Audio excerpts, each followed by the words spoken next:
Le plus grand marché mondial est plus proche que vous ne le croyez. ActiveTrades vous fournit les outils indispensables pour l'atteindre. Tradez les actions, les indices et le forex avec un partenaire solide et des plateformes mondialement reconnues. ActiveTrades, 15 années de performance avec vous.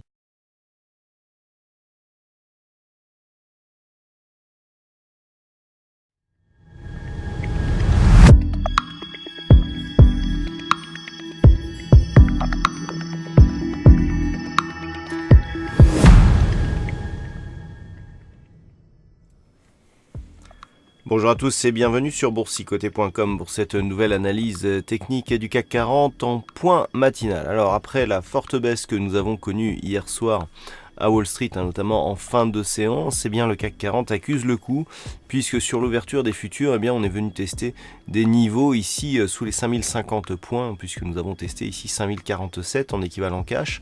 Donc actuellement les cours sont en train de rebondir. On a peut-être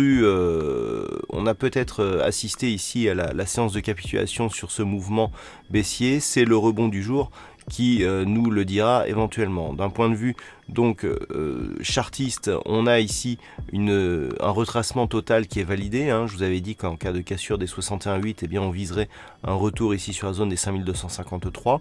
Et regardez, le point bas du jour est venu se loger sur l'extension de Fibonacci à 161,8%. Ce qui matérialise un retournement de la tendance qui pourrait donc s'orienter à la baisse dans le sillage ici de ce fort mouvement.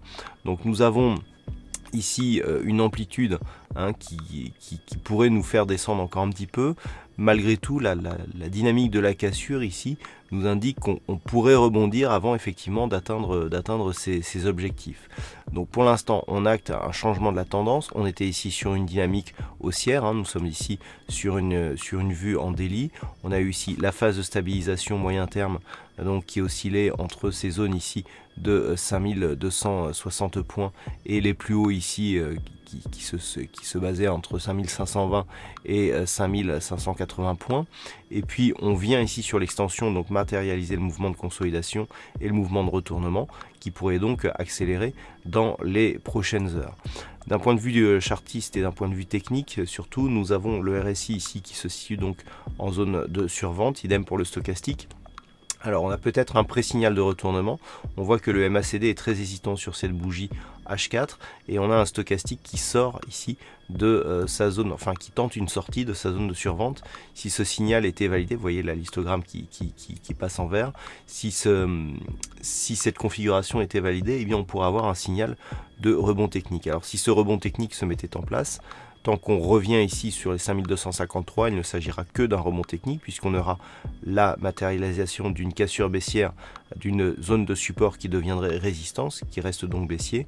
En cas de cassure haussière ici des 5253 aujourd'hui, on aura 5300 points et surtout la moyenne mobile 20 exponentielle sur l'unité de temps 4 heures qui pourrait nous donner un premier objectif. Mais tant que si nous restons ici sur ces objectifs, on reste sur un rebond purement technique. Naturellement, en cas de retour ici à la baisse et de cassure des 5050 points, eh bien on pourrait avoir la validation d'une poursuite du mouvement baissier. Voilà donc ce que l'on peut dire concernant ce point matinal. D'un point de vue un peu plus macroéconomique, il n'y aura pas de statistiques majeures ce matin concernant les marchés européens. Et puis du côté des États-Unis, il faudra attendre 16 heures avec le rapport JOLTS pour éventuellement avoir, surtout dans le contexte où cette baisse fait suite aux chiffres du chômage qui sont parus vendredi dernier, où le rapport donc JOLTS pourrait là aussi ramener de la volatilité donc sur les marchés. Dans le même temps, du côté du Canada, donc à 16h, nous aurons l'indice PMI AIV pour janvier. Voilà donc pour cette journée. Passez de bons trades et on se retrouve toute la journée pour d'autres analyses techniques, toujours sur le site boursicoté.com.